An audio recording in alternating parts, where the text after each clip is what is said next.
He's here, Marty. Pendles. When I was circulating around the pub yesterday, several people said to me how much they're enjoying your work on the radio show and how much they look forward to us chatting. So that's another great. feather in your cap after a long year. Nice to get good feedback, isn't it? Yeah, it's really positive feedback. We had plenty of Instagram messages saying just give Pendles a hug and a kiss and something else. Will? And something else. I'll keep that off. Really? A lot of happy PG program, isn't it? Yeah, interesting. So Pendles get through recovery. Before we get on to what was a wonderful game of footy, Carlton Collingwood, there was a couple of incidents across the weekend that were unusual, namely Melbourne absolutely thumping Brisbane on Friday night. Yeah, well, I actually didn't watch much of that game. I thought, I don't know why, but I just knew our game was going to be so big on Sunday that I just tried to stay away from any footy. Kept your head down. I sort of just didn't want to watch any close games or get that sort of feeling 2 days out, and then it turns out I wouldn't have got that feeling anyway watching that game. It was a bit of a bloodbath. It was a blowout. Yeah, so, for us, it's, I feel a bit of relief after yesterday and a week off now. And finals are taking shape. The first quarter yesterday was a bit dour. There was a lot of guys missing goals, and I was thinking, I wonder if these boys are not overwhelmed, but just, it doesn't take much to be slightly off. Yeah, it was fairly blustery conditions too yesterday. I don't know if you can pick that up from the TV. I assume not. It doesn't have like a wind radar, does it, on the bottom of the screen? So it should. Yeah, it should. So it was fairly windy, and we were actually going into the wind in sort of the first quarter. So yeah, it sort of almost mirrored the last time we played them. I thought, we kicked 3-5 to their 3 points. I was like, we probably should be 6 goals here, 6 goals 2 or something. But and then their third quarter they sort of blew us away a little bit. I think they kicked 8 goals. They kicked 2 for 3 quarters, and they kicked 8 and 1. So they were pretty powerful in that third quarter. And then I don't know how we've done it again, but we managed to. What are you saying at 3/4 time with them up by 25 points? We're right where we want to be. We love this, and and I said last week as well. I feel like against the Swans in the last quarter, even though we didn't get the result, we keep going, we keep having a crack, we keep trying to win, and once we found a way, I think Jamie Elliott took the hanger. And then kicked the goal, and we sort of got. Then Bo McCurry kicked one, and Mace. Mace Cox kicked one, and then all of a sudden, I don't know, just this eerie feeling comes over the stadium, and all the boys start looking at each other, and you're 11 points down, and you're sort of like, here we We're go, in this. Let's go, and it's an amazing feeling. On the flip side to that feeling, can you feel when an opposition team is starting to get a little bit rattled? Can you see that in their game? Yeah, I've definitely felt that at times. I didn't sense that yesterday from Carlton. They kicked 6 points in the last quarter, so it wasn't like they tried to put the cue in the rack. Yeah, they were having a tilt. Yeah, they were going back just as hard as we were, and luckily for us, I think we kicked 5-1 and they kicked 6 points, so they probably had a few chances there. Well, not probably, they did have a few chances where they could have put the game beyond reach for us, but they left the door slightly ajar for us, and we kept coming, we kept fighting and scratching, and ended up getting there, and a fair goal by Jamie again to on the boundary, drop phenomenal, like missing, and then I think another good thing is we just executed when we got in front as well. We didn't give them a look at all, and the belief in the group must be through the roof. This is the spirit of the belief. Will's got the stats on close games and how many of them. Yeah, it's stunning. So you've won, 11 of your 12 games decided by 2 goals or less this season. And you've won your last 12 of 13 by an average of 9.6 points. Yeah, it's not good for the heart rate, that, is it? No, but it's great for the group because you can stand there at 3/4 time and say to them, we're in the position we want to be and we're going to be fine, and they buy in. Yeah, you sort of don't get to that point at 3/4 time and you think 4 goals, we can't do this. We know we've done it, so there's a belief that, if we get it right here, and you've got to play fairly perfect football for a quarter and you're relying on some things to go your way, but I feel like we make things go our way and we're not sort of hoping that they fall our way. So they only needed to kick 1 goal. Yeah, they did. They will be kicking themselves. 6 points. And 6 points. We were, as I said, they left the door ajar for us. They could have shut it, and we were good enough to find a way the last 7 or 8 minutes to really push it open and walk through it. Yeah, since round 13, the 8th time you've come back from 3 goals or more. So comebacks are seriously on the agenda this year. Yeah, I think after the game, I'm not sure, someone was telling me that it's the second time in our club's history we've come back from 4 goals at 3/4 time, or the third time we've done 2 this year already. Is that right? 150 years. Are you joking? No, so we've never really done it. We've done it once before this season started, come back from 4 goals down at three-quarter time. We've done it twice this year. That's unbelievable. Yeah, the belief and Fly, our coach, is really big on playing every minute of the game and just not getting caught up in outcomes. Just play every single minute, and when that siren goes, see where it lands. And more often than not, we've been able to execute. That Jamie Elliott goal against Essendon, you were instrumental again, had the kick out, and then once again, the winner yesterday, you had the kick in the centre square. What was the scenario that you saw ahead of the field? It's probably started before that with, Geordie handballed over the top to Will Hoskin Elliott, and he got a really bad bounce. Yeah. I was the next guy in line. If Will had got that, he'd probably handball over the top to me, and we were running in with, I think it was like a 3-on-1. So I was gassed. So I actually just started walking back up the middle of the field. And then, I think Darcy Moore made an awesome spoil. And then Nick Dacos, little handball over the top mid-air to Braden Maynard, who kicked it up the middle to me. And then I turned and I seen Billy was already out the back. It was him and Guinea versus Sarden.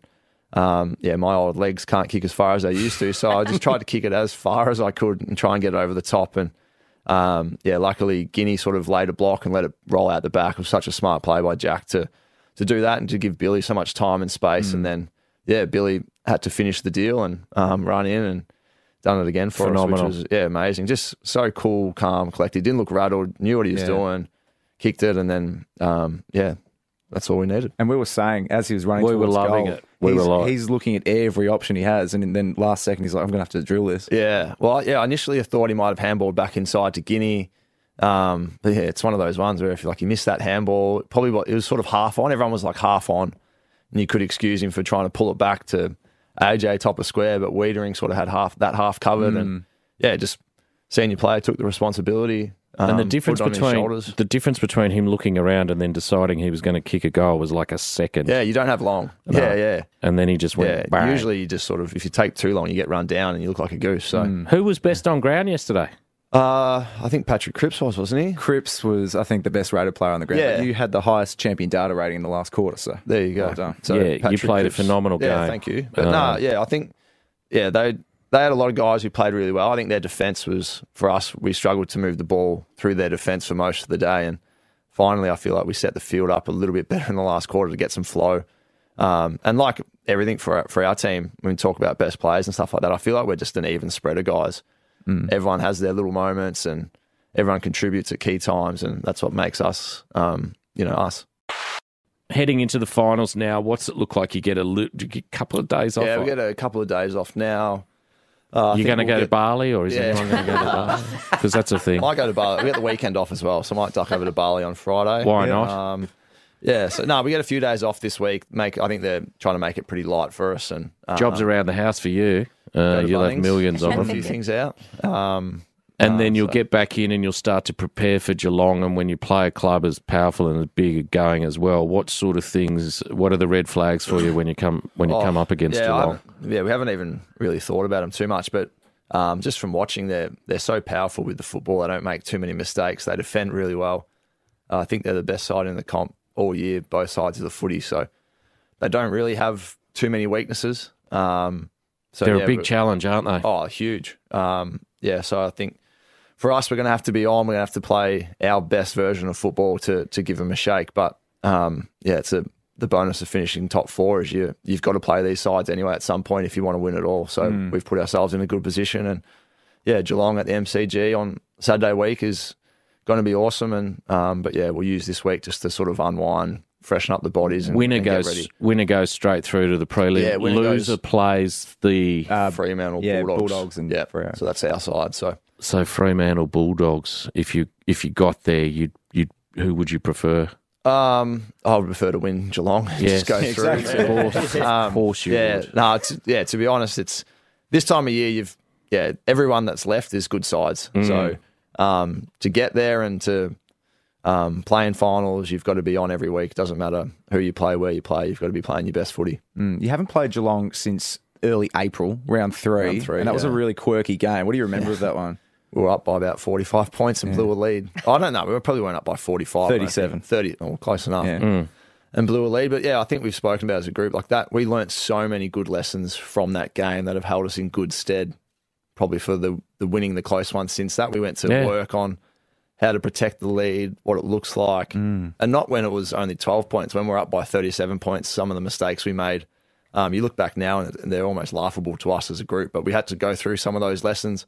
I think the week after that we lost to West Coast as well in another close game, and we learnt some really good lessons from that as well. So, and then you lost the next week to Brisbane by 7 points, and from then you haven't lost a game by 12 there you go. points or less. So we learnt some really good lessons from that game. I remember that was a game though where I thought our best footy is going to be, right up there this year. If Geelong are always a really good side, and to get up by 6 goals against them, and that was a game where I got a lot of confidence with our group that we're good enough if we can just believe. Yeah, it's a funny year for you guys, isn't it? Because those first sort of six rounds, everyone was like, I think we went over to Perth and we were 3-4 playing Fremantle, and no one really gave us a chance, and we ended up beating them in the wet by about 6 goals, and then I feel like no one has really given us a chance much of the year anyway. But let's just dream to dream. Imagine if we fast forward to Collingwood Richmond in the grand final. I mean, I know that we're just dreaming now and it's a fantasy land, we're just chatting. Yeah. That would be... I'll let myself go there. That would be unbelievable. Yeah. I watched the most ever at the MCG, crowd-wise. There was a time where they, for some I'd love reason, to try and break that. they've got about 120 in there before all the stands and stuff. Yeah, well, if there's some way we could ever break that, that'd be amazing. The biggest ever was Collingwood Carlton in 1970, I think, when it was a completely different standing room setup. Okay. Yeah, it's a handful over 100,000. Well, yesterday felt loud enough. Yeah. When that siren went at the end of the game, it was going bananas, and you looked around and, it's like you could almost see people like swinging from the rafters. They were that excited. Because I sort of remember you used to be able to go to the G and just stand up. You used to be able to stand in those sort of bays underneath the stand. And I said to, well, why don't we just go and see if we can get in? But I think it's like you've got to have a seat now. Yeah, I think my father-in-law, he goes most weeks with a few of his mates, and they all go to the standing room. I don't know where that is because I've only really ever watched I don't know, maybe 10 games in the last 15 years at the MCG. As a gone in person. spectator. And probably a Collingwood game. Well, if I'm And not, you're probably in a box. I'm sitting in imagining. the box with the coaches because I'm not playing the actual game. So North Melbourne Gold Coast. Is that Pendles? Did I just see Pendle's getting a sausage roll? You're a pie. You'd eat a 4-20 pie, though, if you had the opportunity. Of course. Absolutely I would. Absolutely you would. They've been there for I'd eat two. I had a sausage roll and a pie. Why not? I remember that vision of Fraser Garrick. Was he at the footy just smashing them down? So that was amazing. Slightly unrelated, but great news for North Melbourne to get Alistair Clarkson over the line. If ever a club needed some leadership and direction, it's North Melbourne at the moment. It's funny, we were at the club and it happened and we were like, we felt like it was a really good decision by North to get him. And it sounds funny. I don't know. You feel like he'll make them a destination club. He will. I think it's just the draw of the man. And I know as a person in the AFL, he's always been a guy that, when I'm finished playing football, I'd love to go and experience and work under and see what he does. He's just, I don't know, he's just seems like a bit of the godfather of AFL coaching. He's almost like the Greg Popovich of the AFL.